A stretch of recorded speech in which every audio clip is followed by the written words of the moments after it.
Hi. So I wanted to make a video about pretty privilege because it's all over the internet right now and I found it fascinating.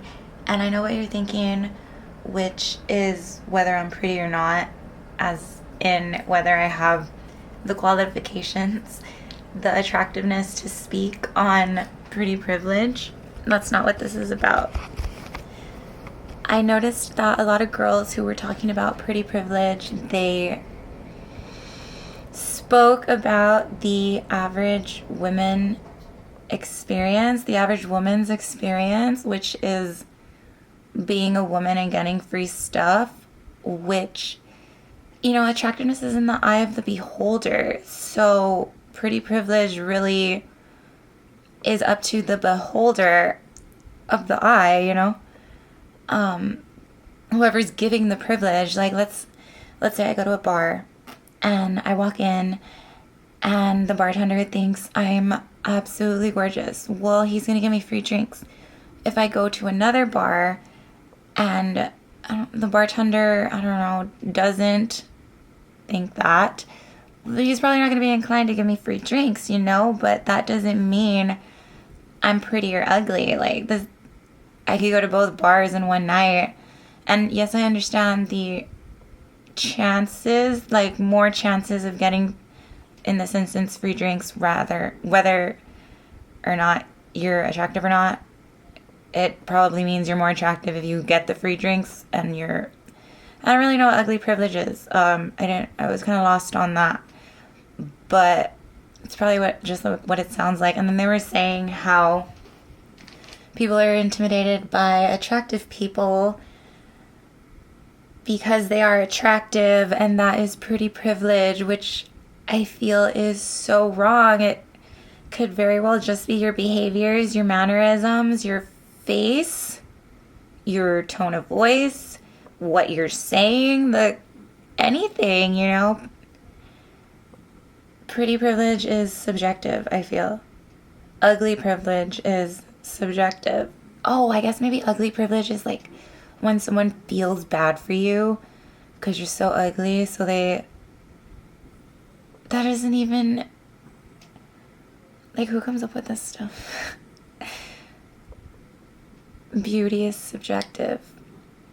Pretty privilege is subjective. And sure, some girls may get more chances to be privileged, but I don't see it as, I don't know, I guess because all of these girls that were talking about pretty privilege were very, coming off very conceited. And when I first saw them, I was thinking to myself, okay, well, if she's going to be like that, does she even have a right to speak on pretty privilege? Do I think she's pretty enough to listen to her?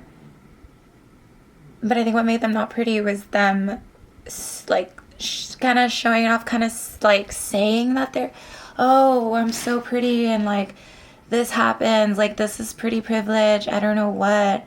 And it really is just subjective.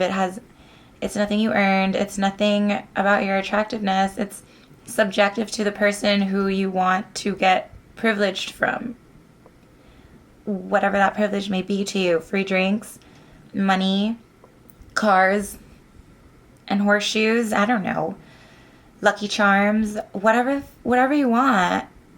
Whoever is giving that decides if you are pretty or not, and if they want to privilege you or not. Because someone could, let's say I go to a third bar, in that same instance, and the bartender thinks I'm very pretty, but it doesn't give me free drinks because he is a bartender, and that's, his job is to charge me whether I'm pretty or not. So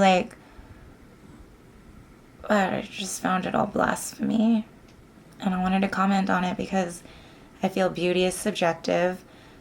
Pretty privilege is subjective. Ugly privilege is subjective. And it's so ugly to come online and just, say how pretty you think you are in a way that is condescending to others. That's well, if you don't get this same treatment I do, well, then you're not as attractive as I am. Clearly, it doesn't make any sense, because there very well might be someone who has different beauty standards, who finds different attractive features to be compelling and different from someone else. You know what I'm saying? So, pretty versus ugly privilege. Have my wine here. I think I might do like a glass of wine and conversation a day, because I'm trying to stay sober, and I know this isn't sober, but this is like a little sangria I made. I'm doing like the 1 drink a day thing, because cold turkey just didn't work for me, and I started getting like headaches and moody, and I felt like nauseated. It was weird. So yeah, this is my 1 drink a day, and I'm gonna use it to make this video. So stay tuned. Let's see if I keep up with this. I also want to do garden videos and art videos.